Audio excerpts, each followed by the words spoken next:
राम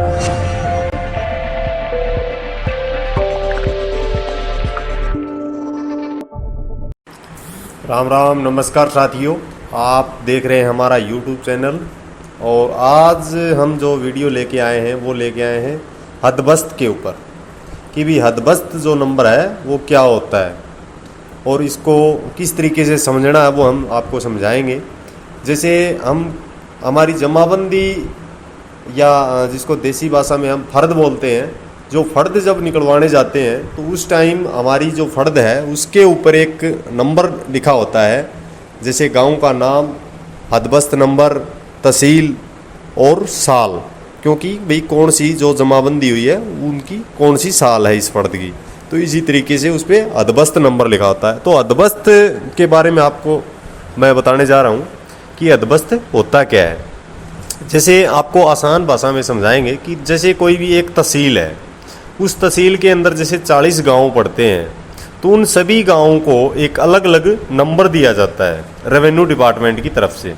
क्योंकि वो नंबर इसलिए दिया जाता है ताकि कोई भी जैसे आगे कार्य करना होता है, जो रेवेन्यू का जो काम होता है उसके अंदर किसी प्रकार की कोई तकलीफ ना आए, कोई दिक्कत ना आए। क्योंकि जो अधिकारी होते हैं इस लैंड रेवेन्यू डिपार्टमेंट की तरफ से, जैसे SDM है, इनका तहसीलदार है, कानूगो है, पटवारी हैं, जो भी असिस्टेंट सहायक जो अधिकारी होते हैं जो अपना लैंड रेवेन्यू का काम करते हैं, उनको किसी प्रकार की परेशानी ना आए, उनको एक नंबर दे दिया जाता है। जैसे किसी भी एक स्पेशल A गांव है, A गांव को नंबर दे दिया जैसे 5 नंबर, उसके बाद में जैसे B गांव है उसको 6 दे दिया, C गांव को 7 दे दिया। इसी प्रकार से पूरी तहसील के अंदर जो गांव होते हैं उनको एक नंबर जारी कर दिया जाता है ताकि आगे भविष्य में किसी प्रकार की जो लैंड रेवेन्यू अधिकारी जो होते हैं उनको किसी प्रकार की कोई समस्या ना आए। मतलब इसको हदबस्त जो है वो पुराने समय से ही चली आ रही है।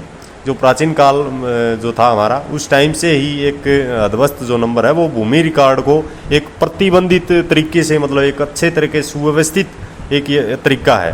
क्योंकि इसके अंदर भूमि में किसी प्रकार की कोई समस्या ना आए, अधिकारियों को समझ में आ जाए, या जो भी इससे रिलेटेड जो फील्ड से संबंधित अधिकारी हैं उनको मतलब एक स्पेशल नाम से, एक स्पेशल डिजिट से ही उनको गांव के बारे में पता चल जाए, उसकी पूरी जो जानकारी जो है वो हासिल कर लें। हदबस्त जो है वो एक रिकॉर्ड है जिसके अंदर पूरे जो गांव की जो है कोई भी जैसे गांव होता है उस गांव के बारे में पूरी मतलब जानकारी मिल जाती है उसको कि भी ये जो है गांव फलाना हदबस्त नंबर जो है ये फलाना गाँव का है। उसी प्रकार से जैसे मैं दूसरे तरीके से आपको बताऊं, जैसे हमारा जैसे खसरा नंबर होता है, सेम उसी प्रकार से हदबस्त होता है। खसरा में भी मतलब ये पूरी जानकारी होती है कि भी इस खसरा में कौन कौन मालिक हैं। जैसे मालिकों का विवरण होता है कि भी ये जो है ABCD जो भी मालिक हैं वो मालिक हैं, तो वो एक खसरा है और खसरे में कितने जो मालिक हैं, तो उस हिसाब से ये हदबस्त है। हदबस्त में भी ऐसा ही होता है कि जैसे तहसील है, तहसील में 40 गांव हैं और उनका ये अलग अलग नंबर होता है। हदबस्त का अर्थ जो है वो तहसील के अंदर सभी जो गांव हैं उनका एक सीरियल नंबर होता है, और सीरियल नंबर के माध्यम से गाँव की पहचान हो जाती है, गाँव की सीमाओं का है या उनका भूमि स्वामित्व का जो है वो एक चिन्हित किया जाता है, जिसके अंदर मतलब किसी प्रकार की समझने में किसी प्रकार की समस्या ना आए। और हदबस्त का जो अर्थ है वो गांव में प्रीशमन या सीमा निपटान के समय भी मतलब अलग हो सकता है। क्योंकि जैसे कोई भी गांव बड़ा गांव है या उसकी कोई सीमा, जैसे जब प्रीशमन जब होता है तो वो हिस्सा जो है वो दूसरे गांव में चला जाता है, तो वो उसके ऊपर वो जो दूसरा गांव है उसी का ही हदबस्त जो है वो लागू होता है। तो आपको ये जो हमारी जानकारी जो हमने बताई है वो कैसी लगी? अगर आपको कुछ कोई डाउट रहा तो इसके लिए आप कमेंट में ज़रूर बताएं। धन्यवाद, थैंक यू।